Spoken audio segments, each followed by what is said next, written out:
আপনার আপনজন বা প্রিয়জনের মোবাইল নাম্বার যদি ব্ল্যাক লিস্টে অ্যাড হয়ে যায় বা ব্লক হয়ে যায় নাম্বার, তাহলে সেই মোবাইল নাম্বার কিভাবে ব্লক ছেড়াবেন বা ব্ল্যাক লিস্টের থেকে নাম্বার রিমুভ করবেন। এটি করার জন্য আপনারা সর্বপ্রথম চলে যাবেন মোবাইল ফোন থেকে আপনাদের মোবাইল ফোনে যে ডায়াল প্যাড অপশন রয়েছে, এই ডায়াল প্যাড অপশনে আপনারা চলে আসবেন। আসার পরে উপরে এখানে যে থ্রি ডট অপশন রয়েছে, এই অপশনটিতে আপনি ক্লিক করবেন। ক্লিক করার পরে এখানে সেটিং অপশনটিতে আপনাকে ক্লিক করতে হবে।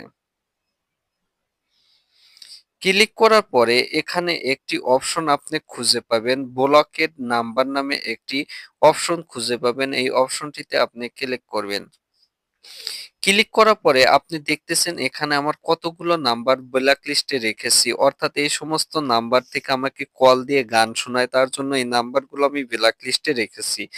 ধরুন আমি আমার এই নাম্বারটি ব্ল্যাক লিস্টের থেকে রিমুভ করবো, এই নাম্বারটি তার জন্য ব্ল্যাক লিস্টের থেকে নাম্বার রিমুভ করার জন্য এই পাশে যে করাস অপশন রয়েছে, এই করাস অপশনটিতে ক্লিক করতে হবে। তাহলে আমি এই নাম্বারটি রিমুভ করার জন্য এই করাস অপশনে ক্লিক করব।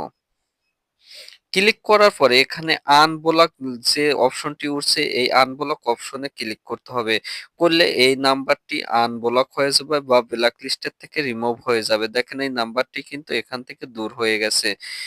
আবার এখানে ২৪০০ যে নাম্বারটি রয়েছে, এই নাম্বারটি যদি আমি এখান থেকে রিমুভ করতে চাই বা এই নাম্বারটি যদি আমি এখান থেকে ব্ল্যাক লিস্টের থেকে আনব্লক করতে চাই, তাহলে এখানে করাস অপশনে আবারও ক্লিক করব। ক্লিক করার পরে এখানে আবারও আনব্লক অপশনে ক্লিক করব। তারপরে দেখবেন আমার ২৪০০ নাম্বারটি কিন্তু এখান থেকে দূর হয়ে গেছে বা এটি রিমুভ হয়ে গেছে। এভাবে আপনারা খুব সহজে যেকোনো নাম্বার আনব্লক করতে পারবেন বা ব্ল্যাক লিস্টের থেকে রিমুভ করতে পারবেন। ভিডিওটি ভালো লাগলে চ্যানেলটি সাবস্ক্রাইব করে পাশেই থাকুন।